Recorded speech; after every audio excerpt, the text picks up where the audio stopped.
one of the Psalms that Moses wrote, he opens up a psalm. Moses wrote a psalm. It's a beautiful one. And he opens it up by saying, Lord, you have been our dwelling place throughout all generations.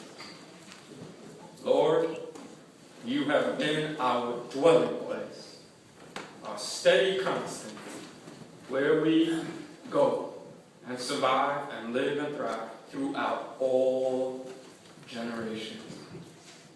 Moses was pinpointing that change is our only constant.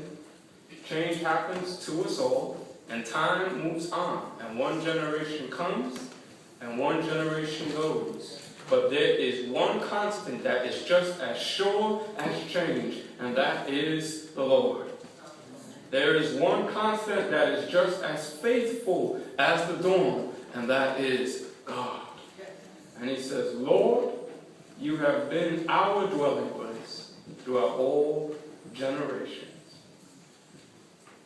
Our passage today was something of a little generational gap, and we'll see later what I mean. Generations in a church are a beautiful thing. And if you see that there are different generations in our church, like we have in our church, then that is a sign that the church is doing all right. Generation is like seeing construction on a college campus. If you see construction on a college campus, that means one thing. That college has money. Right? And they're probably going to be getting better in time. So when you walk through a college campus, they were telling me when I was looking for college, they said, if you see construction, that's a good thing. If you don't see construction and it looks beautiful, that might not be a good thing. They might not have financial aid. But if you see construction, that means that they have some money for something, and that's a good thing. And that's about it. Seeing different generations in the church may seem that it might be a situation where there might be a little intergenerational conflict, right?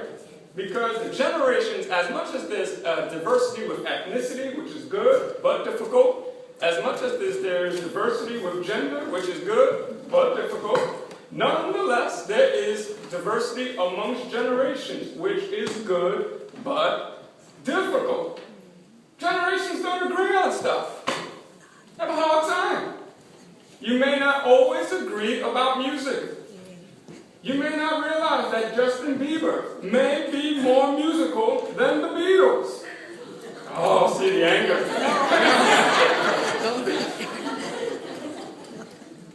Right? Disagree about that. Justin Bieber's just as good as the Beatles. No way. Right?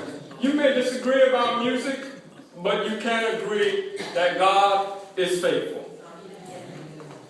You may disagree about fashion. When I was about a teenager, all the jeans we wore were baggy. You gotta wear baggy jeans and big clothes. I don't know what I looked like.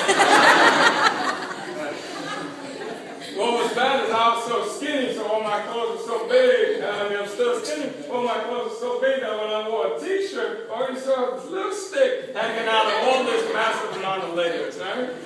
Now it's skinny jeans, right?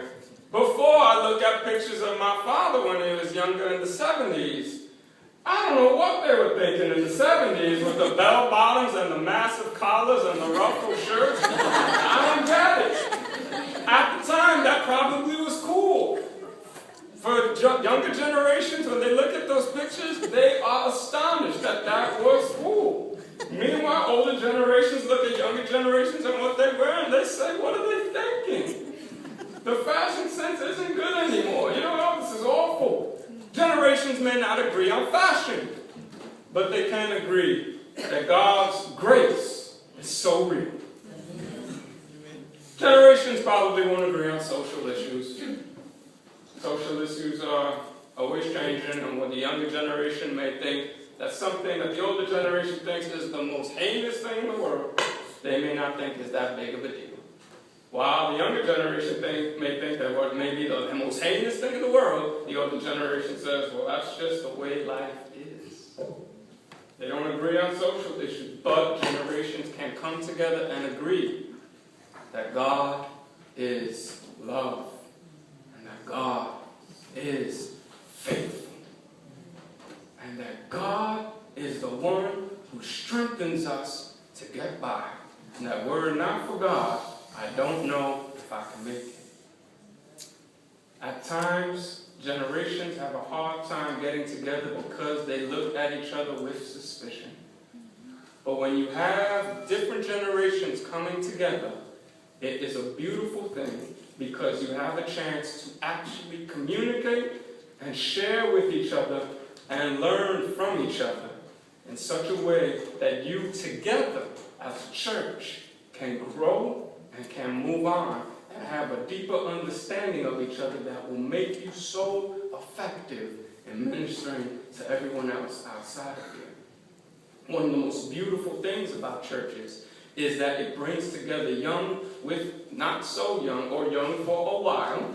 It brings together young with young for a while so that they can share with each other and see that though they are different and though they have disagreements about certain issues or whatever, fashion, music, and the like, nonetheless, they all have to deal with change. They all have to deal with transitions. They all have to deal with growing. And they all have to deal with the fact that when you are changing and growing, it is a scary thing. And they all have to deal with the fact that God is with you through every change.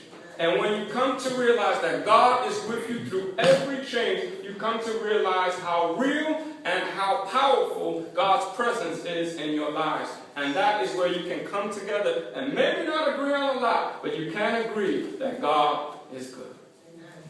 In our passage today, we have Jesus, the boy wonder, right? He's 12 years old. Now the family is going to Jerusalem.